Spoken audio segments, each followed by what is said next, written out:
안녕하세요. 네, 해커스에서 재무회계 강의를 맡고 있는 김원종 회계사고요. 2023년도 공인회계사 1차 시험 문제, 기출문제 해설해 드릴 거고요. 문제 중에서 말 문제는요, 해답만 보는 양식으로 해드릴 건데, 그 중에서 시험에 여태까지 기출되지 않은 문장들이 좀 있어요. 그래서 그 문장들은 조금 더 설명을 할 거고, 그러니까 해답 위주로 하는데, 아는 문장들은 그냥 넘어갈 거고, 그런 문장들이 몇 개 있으면 설명을 할 거고요. 그 다음에 계산 문제를 푸는 거는 좀 실전형으로 빨리빨리 푸는 걸로 연습을 시켜 드릴 거고, 근데 혹시나, 처음 기출되는 것 중에서 이제 상품권 판매하고, 그 다음에 파생 상품 중에서 이제 매도 선물 거래가, 매도 선도 거래가 하나 나왔는데, 그거는 빨리는 풀 수 있는데요. 회계 처리를 한번 보셔야지, 예, 그 전체적인 내용을 이해할 수 있거든요. 저만 좀 빨리 풀어서 뭐합니까? 이거 들어서 그 두 문제는 조금 이제 처음 나오는 유형이다 보니까, 그거는 이제 빨리 푸는 방법 설명드릴 거고, 이제 분개도 좀 해드릴 거예요. 예, 전체적인 설명을 드리자면, 제가 일단 첫 번째 문제를 봤을 때는요, 그냥 저는 작년 문제랑 난이도가 좀 비슷하다고 생각을 했어요. 왜냐면, 전체적으로 말 문제가 작년에 비해서 조금 쉬웠었거든요. 제가 보기에는.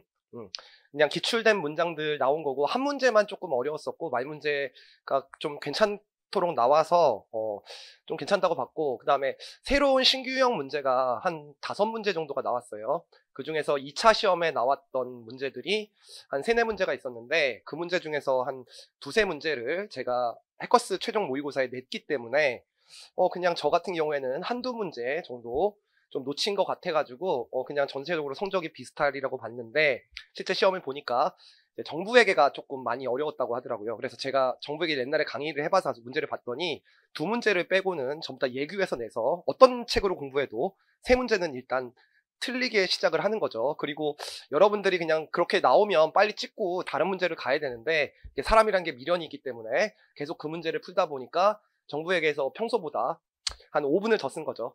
그리고 원가 회계도 제가 문제를 다시 한번 봤어요. 그 전년도랑 비교를 해봤더니, 전년도에는 좀 시간을 적게 투입해서 한 8문제 정도는 풀고 넘어갈 수 있었는데, 이번 시험 문제는 좀 시간이 걸리는 문제들이 있어서 똑같은 시간에 한 6문제 정도밖에 못 푸는 거니까, 정보회계랑 원가회계를 먼저 푸신 분들 같은 경우에 또 5분을 소요시킨 거죠. 그 상태에서 재고자산 문제 3번이 조금 문제가, 시험장에서 좀 시간이 오래 걸리는 문제다 보니까 그거 조금 건드리는 학생들, 그리고 상품권 판매, 미련을 못 버린 학생들, 그리고 이제 중간중간에 좀 계산 유형 중에서 시간이 좀 많이 걸리는 문제들이 좀 있어가지고, 제가 생각했던 것보다 저희 학원에서도 성적이 높았던 학생 중에 합격을 한 학생들은 있는데, 뭐 420점, 뭐 430점, 뭐 371점 이런 식으로 붙은 학생들이 있는데, 회계 성적은 제가 생각하기에 한 120점 정도 나올 학생들도 한 105점 정도밖에 안 나왔으니까, 이번 시험은 어떻게 하면 잘 골라 푸느냐가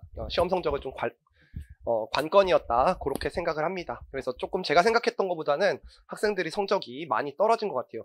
심지어 제가 가르친 학생 중에서 3차 생인데도 불구하고 34개밖에 못 맞았다고 하더라고요. 그 친구는 떨어졌을 때 2차를 2번 봤을 때 2차 한 번 재무회계를 붙은 학생이거든요.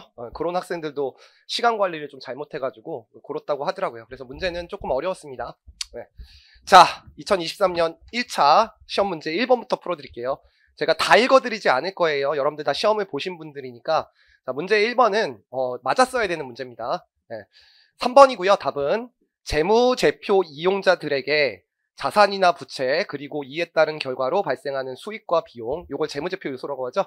또는 자본 변동에 대한 목적적 합한 정보와 충실한 표현 중 어느 하나를 제공하는 경우 자산 부채를 인식한다. 그래서 그냥 인식 조건 나온 거고, 목적적 합하고 충실하게 표현할 때, 그래서 근본적 질적성을 충족할 때 인식한다고 되어 있죠. 그래서 5가 아니라 AND이기 때문에 1번의 답은 3번입니다. 그래서 모두를 충족할 때죠. 네. 그래서 이거는 맞았어야 돼요. 나머지 문장들도 처음 보는 문장이 하나도 없고, 제가 강의할 때 다 밑줄 쳐준 문장이니까 1번은 맞았어야 되고요. 자, 2번 한번 볼게요. 일반 목적 재무보고의 목적에 대한 설명으로 다음 중 옳지 않은 것은, 제가 이거 가르칠 때마다 제일 마지막에, 여기서 오답 낼 수 있는 건 하나밖에 없다고 맨날 설명하잖아요. 그래서 5번 보시면 보고기업의 경제적 자원 및 청구권은 2가지로 변한다 그랬죠. 재무성과에 기인한 변동과 재무성과에 기인하지 않은 변동에 의해서 발생하고, 이걸 손익거래라고 하고, 이거 자본거래나 또는 뭐 부채를 직접 발행한다거나 사채를 발행하는 그 거래는 손익계산서를 타지 않고도 변동될 수 있다고 그랬죠. 근데 재무성과 이외의 사유로는 변동될 수 없다고 했기 때문에 이 문장은 틀린 거고, 요거는 뭐 제 객관식 문제의 오답으로도 나와 있는 문제고, 그리고 나머지 문장들도 여태까지 기출된 문장들이 그대로 나왔기 때문에 2번도 맞으셨어야 하는 문제입니다. 그 다음에 이제 3번이 문제인데, 3번이 일단 짐승처럼 문제가 길죠. 그리고 보통 이제 제가 가르칠 때 감모손실, 평가손실, 그리고 원가 배분, 그리고 재고자산에 포함할 항목의 결정을 각각의 주제로 설명시키는데, 이 문제는 첫 번째, 필요한 자료만 좀 읽을게요. 계속기록법과 가중평균법이니까 일단 이동평균법이라고 나와 있어요. 그래서 만약에 이 문제가 9월 1일 날 있는 매입계약까지 만약에 이게 선적지 인도 기준이었으면 이 문제 풀면은 안 되는 문제예요. 근데 이게 도착지 인도 기준이라서 위에 거 매출계약과 껴있는 게 없기 때문에 어차피 이동평균법으로 풀든 총평균법으로 풀든 문제가 똑같은 계약이고, 그쵸? 그 다음에 여러분들이 문제를 읽을 때 첫 줄을 읽고요, 바로 밑에 줄을 읽어야 돼요. 제일 마지막 거. 그래서 문제가 대안의 X1년도 매출원가를 물어봤잖아요. 그럼 매출원가 풀 때는 우리 상품티 계정으로 그냥 저는 풀잖아요. 그럼 처음에 기초재고가 있고, 그 다음에 당기 매입이 있습니다. 자, 여기까지 문장에서 좀 필요한 것들 볼게요.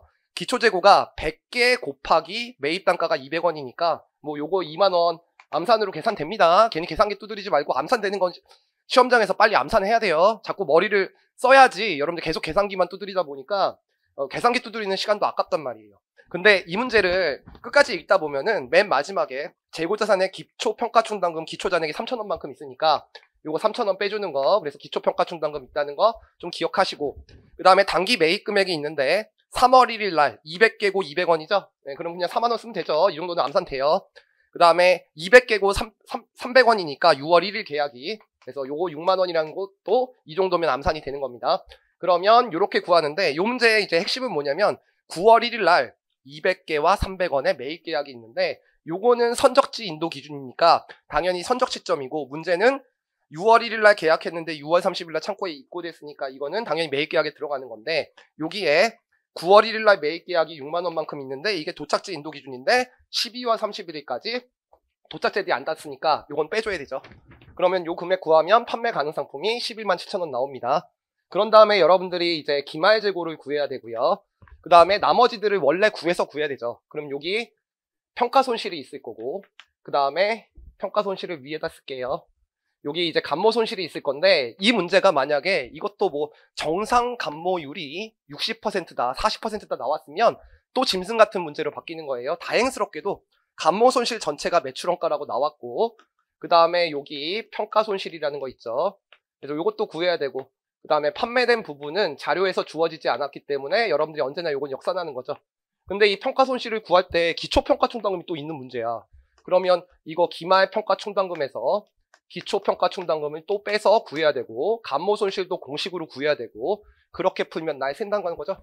네. 그래서 요거 세 개를 더하면 매출원가를 구할 수 있으니까 언제나 기말 BS를 구하면 되고, 이 기말 BS는 평가와 감모를 계산해준 수량이라고 했습니다. 그때 이제 장부 수량을 잠깐 보시면 처음에 100개, 200개, 200개가 있으니까 500개죠. 그리고 매출이 200개만큼 있습니다. 그 다음에 또 매출이 100개만큼 있으니까 지금 장부 수량은 일단은 200개인 상태예요. 또 이 200개 갖다가 또 감모 손실 구하면 안 돼요. 근데 그건 설명 안 할 거지만 어쨌든 또 이 중에서 판매된 게 있으니까. 그 다음에 실사 수량이 300개죠. 그러면 이거 구할 때 어떻게 구하는 거예요? 실제 수량 기준으로 감모 반영해야 되고, 미니멈 취득 원가랑 손실형 가능가치 이 둘 중에 낮은 금액으로 측정해야 되고, 요 실사 수량을 구하는데 거기에 또 재고자산에 포함될 항목의 결정을 껴놨어요. 그 문제 읽어보시면 다음과 같은 사실 발견하였다고 돼 있고 박스가 하나 더 있죠. 대안은 X1년 1월 1일 민국으로부터 200개에 대해서 수탁받아 창고에 보관했으니까 이건 수탁 판매입니다. 요거는 제가 강의 때 설명했죠. 수탁 판매는 내 재고가 아니기 때문에 재고에서 빼야 된다. 근데 20%가 팔렸으니까 80%가 남아있는 거니까 요 300개 중에서 106개는 내 게 아니라 다른 사람들 것을 위탁받아서, 위탁을 한 게 아니라 받아서 갖고 있는 재고니까 지금 140개죠. 그런 다음에 또 이번에는 내가 위탁한 게 있어요. 근데 50개인데 만세가 보관 중인 게 20개였다고 했죠. 그러면 수탁자한테 판 게 30개니까 요 중에서 20개는 내 창고에 없지만 내 재고가 되죠. 네. 그러면 140개에다 20개 더하면 요게 160개가 나오죠. 네. 그 다음에 이제 미니멈 취득원가랑 NRV인데 NRV는 200원이라고 문제에 나와 있죠. 제일 마지막에 나와 있습니다. 이것도 문제를 막 읽을 때 어디서 자료를 계속 찾아야 되니까 이거 찾는 것도 힘든데 이게 둘 중에 낮은 금액인데 이게 취득 원가가 낮을 것인가를 한번 고민해 봐야 되는데 저 같은 경우에는 여기서 그냥 곱했어요. 왜냐면 우리 앞에 요 금액과 요 금액을 구할 때 단가가 200원, 200원, 300원이니까 당연히 200원보다 높겠죠. 이동평균 단가 구하면. 그쵸? 네. 근데 이제 구해보면 3개 더하면 12만 원이죠. 그거를 500개로 나누면 금액이 나올 거고 요게 240원 나오죠. 네. 그래서 둘 중에 낮은 금액이니까 요거고 요거 두 개 구하면 요게 32,000원 나오니까 네. 여기서 요거 빼주면 요 금액 나올 테니까 매출원가 총계는 85,000원이다. 이렇게 풀어야 되는 문제인데 문제 읽는데 이미 1분 30초 정도 걸릴 것 같습니다. 네, 그래서 이 문제에 말린 친구들이 제가 보기에는 성적이 제가 생각했던 것보다 3, 4개 조금 이렇게 많이 떨어졌더라고요. 그러니까 처음에 이 금액이 안 나오면 당황하게 되고 미련을 갖게 되기 때문에 조금 어려워했을 거라고 생각합니다. 자, 그 다음에 4번 풀어볼게요. 4번은 3번, 4번, 5번은 답으로 썼으면 안 돼요. 이거는 기출된 문장이기 때문에. 근데 사실 1번과 2번이 조금 헷갈렸을 거예요.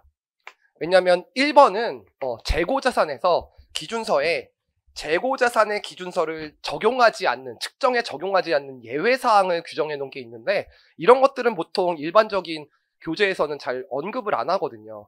그래서 일반 상품 중개기업의 재고자산에 대한 저가법을 적용하지 않는다고 하는 문장을 일단 모르는 거예요. 그럼 세모라고 치면 되죠. 나머지는 다 맞고.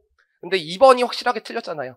순실현 가능 가치는 예상 판매 가격에서 추가 가공원가 빼고 예상 판매비 뺀 금액인데 순실현 가능 가치는 재고자산의 주된 시장 가격에서 시장 참여자 사이에 일어날 수 있는 정상거래 가격. 이걸 공정가치라고 하죠. 거기서 처분부대 원가 빼줬다고 했으니까 이거는 순공정가치의 정의니까 이미 정의부터 틀렸죠. 그래서 이것도 틀린 거고요. 그 다음에 기업의 특유가치가 아니라고 돼 있잖아요. 이것도 틀렸죠. 왜냐하면 기업의 특유가치가 아니라는 거는 기업마다 금액이 다를 수 있다는 게 기업 특유가치거든요. 근데 순실현 가능 가치는 예상 판매 가격이기 때문에 A 회사가 똑같은 물건을 팔 때랑 B라는 회사가 팔 때 금액이 다릅니다. 따라서 순실현 가능 가치는 기업의 특유가치입니다. 공정가치가 기업의 특유가치가 아닙니다.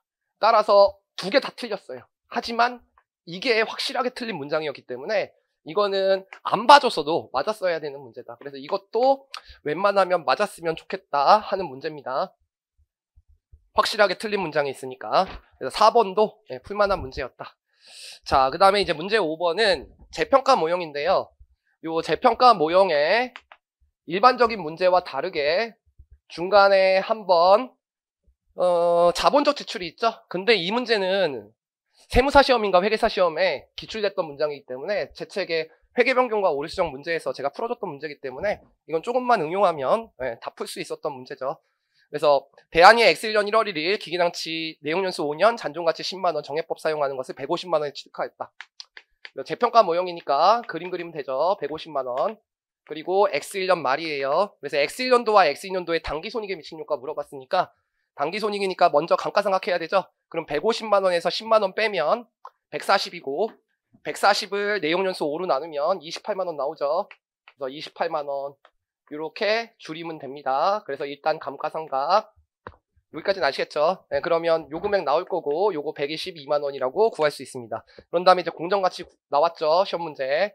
그래서 102만원 이렇게 나올 거고 공정가치가 떨어지면 단기손실 재평가 손실 잡으니까 여기 마이너스 20만원 나올 거고 요게 단기손익이니까 요게 X1년과 여기 X1년이니까 48만원. 그리고 문제 봐야 돼요. 일단 48만원 3개네요. 또 구해야 돼요. 자, 그 상태에서 X2년 기계장치 성능 향상을 위해서 30만원 지출했으니까 여기가 132만원으로 바뀌는 거죠. 근데 이 금액을 올린 것은 현금 나간 거니까 뭐 손익에 미치는 효과는 없는 거고 그 다음에 여기 X2년 말 구할 때 요거 감가상각할 때 좀 주의하셔야 되는 거죠. 132만원이 있는데 잔존가치가 좀 변했어요. 2만원으로. 그쵸? 그래서 132만원에다가 12만원을 뺀 거에다가 내용연수도 바뀌었어요. 그래서 내용연수가 2년 연장됐으니까 총 5년이었는데 5년 중에서 2년 더한 거에 1년이니까 6년으로 감가상각해야 됩니다. 그러니까 132만원에다가 12만원을 빼고 12만 원을 빼고 거기에 6분의 1을 해줘야 되는 거죠. 요것만 실수 안 하면 회계 추정의 변경이라는 거 알면 문제 풀 수 있는 거죠. 그래서 요게 20만 원 나오는 거고 요게 감가비. 그러면 요게 112만 원이 나오는 거고요. 그 다음에 다시 올려줘야 되는데 135만 원 나오고요. 됐죠? 그 다음에 이제 다 올려주면 안 되죠? 전기까지 인식한 재평가 손실을 한도로 하니까 요게 25만 원인데 요 금액이 122만 원이네요. 그쵸?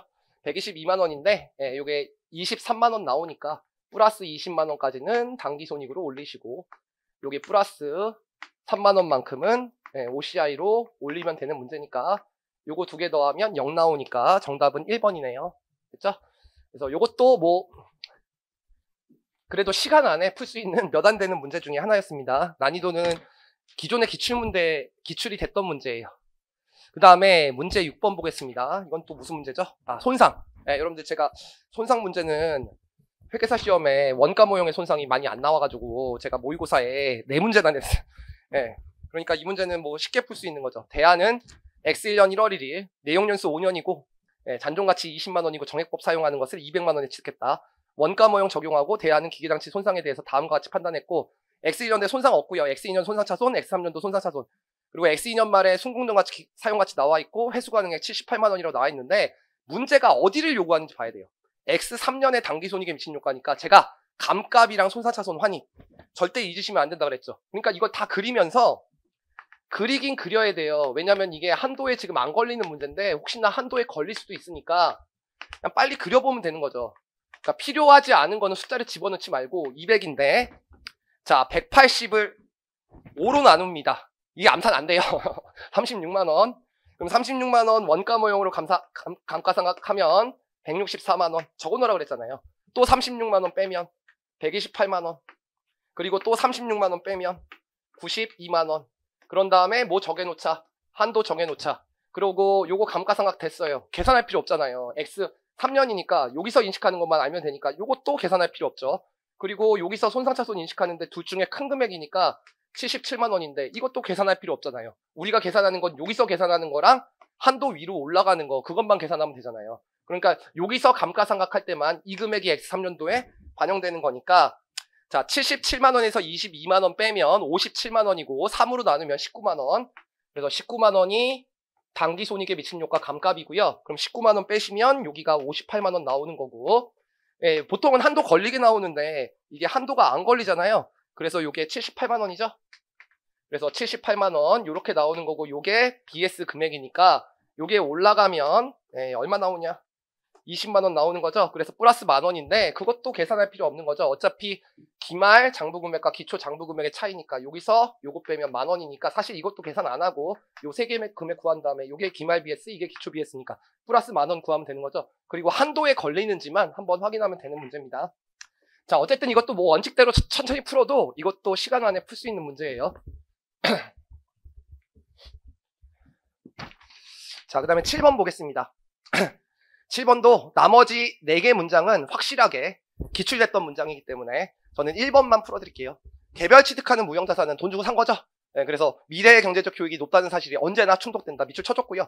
사업결합에서 우리가 인식요건이 있는데 그냥 자산부채의 정의에만 부합하고 사업결합에서 교환된 것만 자산 잡는다 그랬죠. 그리고 미래의 경제적 효익의 유익 가능성과 금액을 신뢰성 있게 측정한다는 것은 회계사나 전문가들이 측정한 합병계약서에 나와 있으니까 언제나 충족한다고 봤죠? 근데 항상 충족하는 것은 아니다라고 돼 있으니까 이거는 개별 취득하든 사업결합이든 둘 중에 하나에서만 제대로 공부한 사람이면 1번 구할 수 있어야 됩니다. 그래서 7번도 말문제인데 올해 말문제는 다음 중 옳은 것은 또 없었고 다 옳지 않은 것이었기 때문에 파생상품을 제외하고는 거의 다 기존에 기출됐던 문장이었습니다. 그래서 이것도 정답 1번이고요. 그 다음에 8번 한번 보겠습니다. 요게 이제 기존에 기출됐던 문장에는 없던 거예요. 문제에는 요게 투자부동산이 유형자산이 투자부동산으로 바뀌는 개정대체 문제인데 공정가치 모형일 때 개정대체를 할 때 첫 번째 개정대체 할 때는 유형자산이 원가 모형이든 재평가 모형이든 투자부동산의 공정가치 모형으로 바뀌는 거니까 투자부동산 평가이익을 안 쓰고 재평가 이익을 쓴다. 이익 조작 가능성이 있으니까 이거 설명하죠.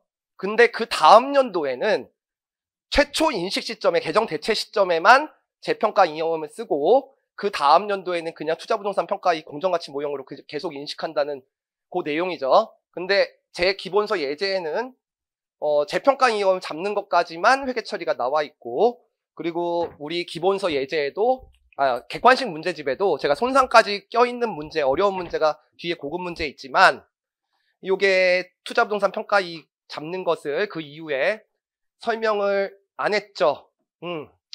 그러면 여러분들이 못 풀어야 되냐? 그게 아니죠. 왜냐하면 여러분들은 우리 모의고사에 제가 이거 냈죠. 물론 유형자산 중에서 건물은 아니었지만 토지였고요. 첫 번째 재평가이익 잡은 다음에 그거 이상 되는 거 투자부동산 평가이익 나오는 문제 제가 여러분들한테 문제 냈습니다. 그래서 이런 문제들도 제가 모의고사에 내서 여러분들 다 맞을 줄 알았어요. 근데 토지가 건물로만 바뀌면 이제 응용을 못하는 거야. 자, X1년 초고요. X1년 말이고 X2년 말이고 X3년 7월 1일입니다. 그래서 이 문제 보시면 7월 1일 날 이제 민국에게 운용리스 목적으로 바뀐 거니까 유형자산 회계 처리 할 거 다 하고 1번 원가 모형 그리고 이름 바꿔주고 그 다음에 X3년 말까지 투자부동산 계정대체 문제 하면 되고, 저는 특별한 반증이 없는 한 전진법으로 푸는 거죠. 그럼 여러분들이 X3년도에 당기손익 구하는 거니까 꼭 처음부터 다 구할 필요가 없어요. 여기 처음에 취득한 게 200만 원이잖아요. 그럼 200만 원. 그런 다음에 감가상각 하겠죠. 180만 원을 20으로 나누면 18만 원인데 나누기 2하면 9만 원이죠. 그러면 요 금액 구할 수 있죠. 그 다음에 또 9만 원 빼면 되죠. 그러니까 요 금액만 구하면 되죠. 182만 원. 됐죠? 감가상각비 같은 거 적을 필요 없고.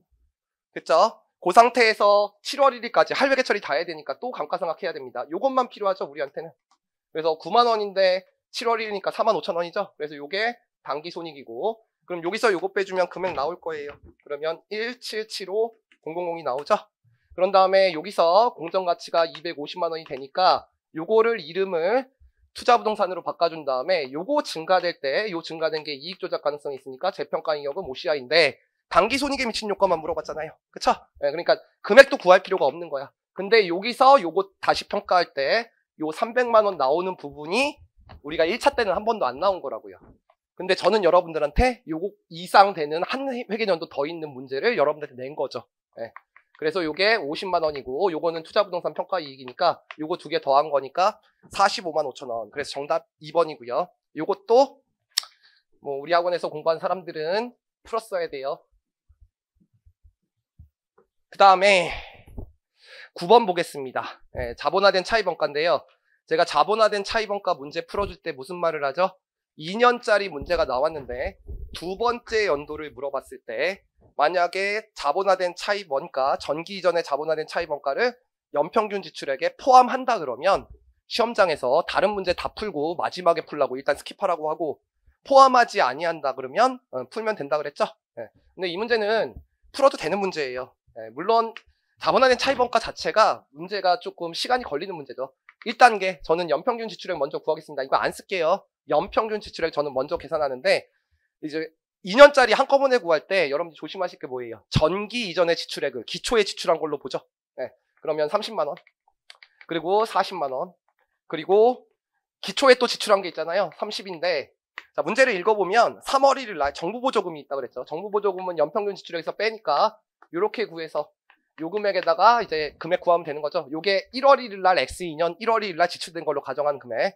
그런데 완공일을 봐야 돼요. 완공일이 9월 30일이니까 12분의 9죠. 됐죠? 그 다음에 12만 원이 있고 요거는 9월 31일까지니까 9월 1일부터 9월 30일 12분의 1. 그래서 요거 구하시면 연평균 지출액 61만 원 나옵니다. 저는 자본화 이자율을 먼저 구해요. 한도 때문에. 자본화 이자율 구하시면 일반 차입금이죠. 그래서 일반 차입금 24만 원짜리 하나 있고 X2년에 몇 개월인지만 보면 되죠. 곱하기 12분의 6. 그래서 24만 원 곱하기 12분의 6 곱하기 6%고요. 그 다음에 그 밑에 6만 원이 있고요. 6만 원 요거 12월 31일까지니까 여러분들 일반 차입금은 쫓아갈 수 없기 때문에 당해 회계기간 전체를 쓰는 거죠. 요거 좀 실수 포인트고. 그 다음에 6만 원 곱하기 12분의 12. 이게 9월 30일 날 하더라도 요 12개월 다 쓴다는 것도 여러분들한테 몇 번 설명드렸고, 그러면 요게 9%죠. 됐죠? 그러면 요거 얼마 나오냐면 18만 원 나오고, 요거 126,000원 나오고, 웬만하면 이거 써놓으라고 그랬죠? 네, 요 금액 구해놓으면 한도니까 이거 꼭 구해놓고 7% 구하라고 했어요. 그런 다음에 세 번째 보시면 이제 특정 차입금에 대한 차입원가 구해야 되고요. 특정 차입금이 24만 원이에요. 그리고 곱하기 9개월이죠. 그래서 12분의 99 곱하기 6%입니다. 자, 그 다음에 여기서 조심하실 게 이제 일시투자 수익이 있어요. 근데 그게 X1년이에요. 털렸을 것 같아요. 요거 빼면 또 답이 있어요. 알겠죠? X1년입니다. 지금 X2년 구하는 거예요. X2년. 그래서 요거 털릴 수 있다. 한꺼번에 구하면 10800이죠. 그 다음에 이제 일반 차입금 구하는 거죠. 근데 저는 여기서 그냥 끝냈습니다. 왜 끝냈냐면 요 금액과 요 금액을 구하면 답이 나오고요. 요게 234000이고요. 이게 답일 거예요. 알겠죠? 답일 수밖에 없는 게 요게 18만 원이잖아요. 18만 원. 그래서 일반 차입금의 연평균 지출액이 18만 원인데 61만 원에서 요거 빼면 18만 원이거든요. 그러면 61만 원에서 18만 원 뺀 거를 일반 차입금으로 받는데 그게 18만 원보다 크잖아요. 당연히 한도에 걸리겠죠. 그러니까 이거는 한도에 걸릴 수밖에 없습니다. 물론 원칙대로 풀어줄게요. 61만 원 마이너스 18만 원이죠. 요 18만 원은 요거를 제가 밑줄 쳐놓고 그대로 갖다 쓰라 그랬어요. 그런 다음에 7% 구하시면 요게 301000이 나오는데 한도에 당연히 걸릴 수밖에 없다. 그래서 요게 한도에 걸리니까 126000이 될 거고 두 개 더하면 234000이 될 겁니다. 원칙대로 풀어도 한 2분 정도면 연습이 되신 분들은 풀 수 있는 문제. 그래서 요것도 풀었어야 되는 문제입니다. 올해 다른 문제들 제외하고 좀 풀었어야 되는 문제예요. 요 금융자산 문제인데 요게 조금 많은 걸 물어봐서 시간이 좀 걸렸을 거예요. 그냥 원칙대로 풀게요. X1년 초가 있고 X1년 말이 있고 X2년 말이 있고 X3년 말이 있습니다. 자, 이 상태에서 문제 한번 읽어보시면 대한이 민국 사채를 X1년 1월 1일에 취득했고요. FVOCI 문제예요. 그 다음에 사채는 다음 조건으로 발행했고 액면금액 100만원 만기가 3년이니까 이렇게 3년 돼 있는 거죠. 표시이자율이 4%고 유효이자율이 6%니까 나와 있는데 처음부터 이제 좀 땡겨야 되죠. 그래서 처음부터 땡기겠습니다. 땡기면 4만원 곱하기 자 6%에다 동그라미 쳐놔야 돼요. 그래서 2.6730이고요. 100만원 곱하기 0.8396이니까 요 금액 구할 수 있죠. 발행금액 946520이라고 이렇게 나올 거예요. 됐죠? 근데 이제 이 문제에서 뭘 요구하는지를 봐야 돼요. X1년도의 총포괄손익에 미친 효과과 X2년의 단기손익에 미친 효과. 그러면 X3년도는 필요 없네요. 됐죠? 그럼 제가 이거 그림 그릴 때 요 밑에다가 단기손익에 미친 효과 여기다가 이자 수익 이렇게 쓰고요. 손상차손 쓰고 이렇게 환입 쓰죠. 그리고 OCI는 기말 기타포괄손익 누계액에서 기초 기타포괄손익 누계액 빼는 거니까 이렇게 구하는데 X1년도는 여기서 구하는 금액 중에서 X1년도 부분을 3개 다 구해야 되는 거고 X2년은 OCI는 구할 필요 없죠. 요거 2개만 이렇게 구하면 된다. 요걸 일단 파악하고 제가 가르칠 때는 어떤 계정 과목이 나올지 모르니까 다 써주잖아요. 3년치 9개를. 근데 실전 문제에서는 이제 필요한 것만 찾으면 되는 문제죠. 그러면 제일 처음 거는 금방 찾을 수 있어. 946520 총 장부 금액에다가 유효이자율 최초 유효이자율 쓰는 거니까 요게 6%인가요? 맞죠? 6%. 그러면 이자 수익 금방 구할 수 있죠. 56792 됐죠? 그럼 손상차손 구해야 되니까 여기서 한번 생각하면 되죠. 1.06 마이너스 4만원 하면 총 장부 금액 963312가 나옵니다. 자, 그 다음에 요게 총 장부 금액이고 삼각후 원가 구해야 되는데 문제 보시면 X2년에 원금의 80%만 받는다 그랬으니까 80%를 2년으로 땡기면 되죠.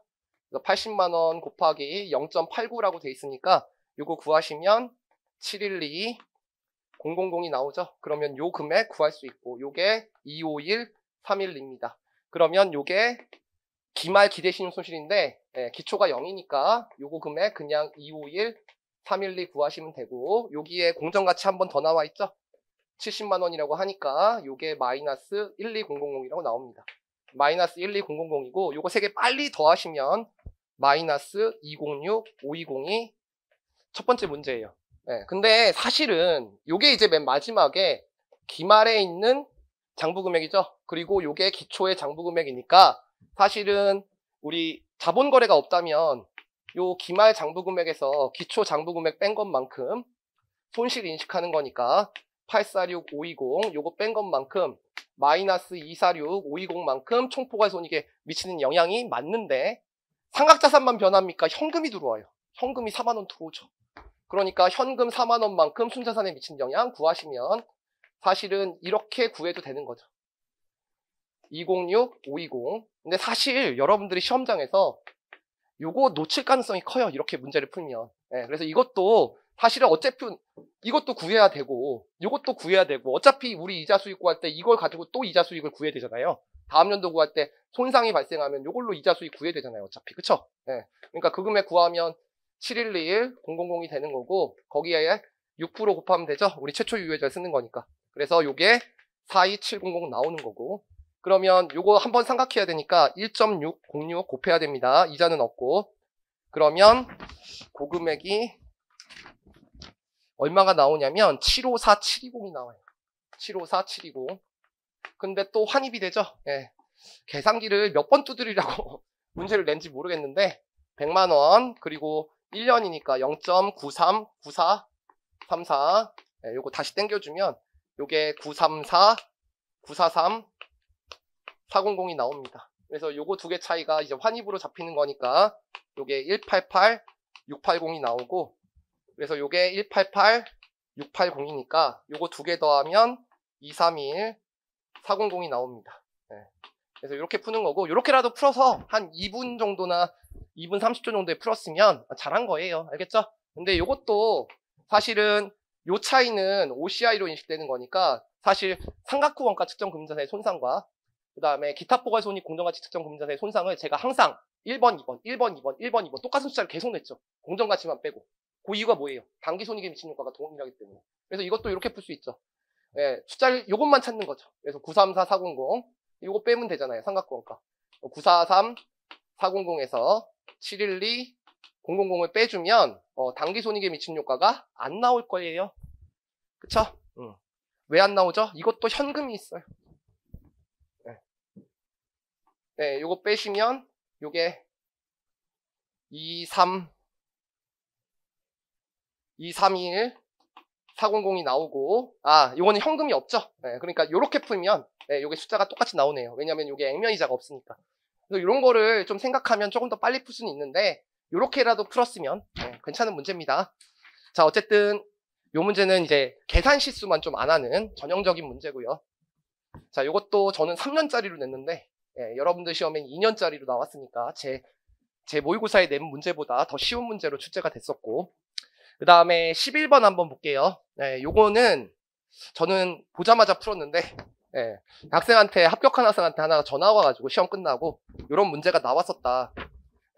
근데 이걸 보시면 일단 문제를 계속 읽으면 대안과 민국이 있는데 계약상 현금 흐름 변경이잖아요. 그리고 맨 마지막에 보시면 대안이 X2년도에 인식할 이자 수익이고요. 협상이 일어난 시점이 X1년 12월 31일입니다. 그러면 여러분들이 X1년 초가 있고요. X1년 말이 있는데 협상이 일어난 시점이 이 시점이잖아요. 그러면 옛날에 변경 전 현금 흐름이 여기 있을 거예요. 그래서 이것을 최초 유효이자율로 땡겼겠죠, 여기. 그리고 금액이 이렇게 삼각돼서 올라왔을 거예요. 왜냐면 표시이자율과 유효이자율이 있는데 제가 좋아하는 8% 10%잖아요. 이 금액 구할 필요 있다, 없다? 없다. 왜냐면 이 금액이 변경 전 총 장부 금액인데 여러분들한테 이거 변경 후 총 장부 금액의 차이인 변경 손실을 물어본 문제가 아니잖아요. 요걸로 금액을 깠으니까 이 금액이 이제 새로운 장부 금액이 되는 거니까 이것만 땡기면 되는 거예요. 그래서 위에 거 안 땡겨줄 거예요. 그러면 위에 거 안 땡기면 미래의 현금 흐름이 바뀌죠? 만기가 몇 년 연장됐어요? 보시면 1년 연장. 그리고 표시이자율이 5%로 인하. 그러면 여기 5만원, 여기 5만원, 여기 5만원이고 요게 100만원입니다. 그러면 요 5만원에다가 요 3개에다가 그냥 연금역학에서 이거 다 때릴게요. 네, 제가 좋아하는 숫자죠. 2.4868 5인데 여기까지만 했고 여기 0.7513인데 여기까지 됐으니까 요거 두 개 더하면 숫자가 나올 거예요. 875680이라고. 그래서 875680이 640이다.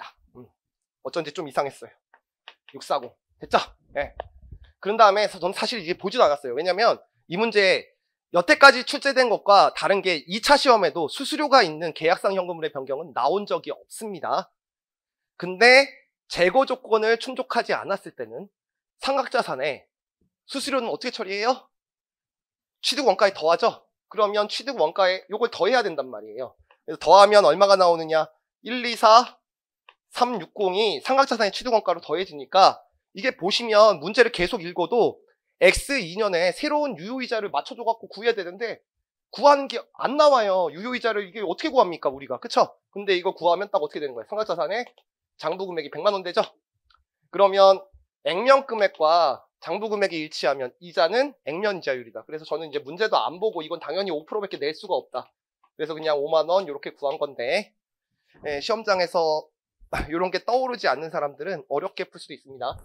근데 이거 구하는 거 아니에요. 요거는 구하는 거 아니고 그 이후에 장부금액이 여기서 요거 떨어지고 요 금액 기준에서 이자 수익 물어보는 거니까 거기다가 우리 수수료 비용만 더해줘가지고 요거 100만원 요거랑 일치시켜주는 할인율을 액면 발행이니까 액면 이자율이다. 그래서 5%로 그냥 인식해서 5만원 나오는 문제입니다. 그래서 저 전화 왔을 때 그냥 이거 5% 5만원일 거라고. 왜냐면 이거 지저분하게 내면 우리가 R을 못 구하죠. 3차 방정식 못 구하니까. 자, 그런 문제고요. 요 문제가 이제 처음 나오는 문제예요. 수수료가 있는 문제. 근데 수수료를 상각자산에서 더한다. 그거 알고 계시면 단기자산만 단기비용 처리하는 거잖아요. 물론 이 문제도 제거 요건을 충족하면 수수료를 다르게 또 고려해요. 변경손실에서 차감하는데 그 문제는 아니었습니다.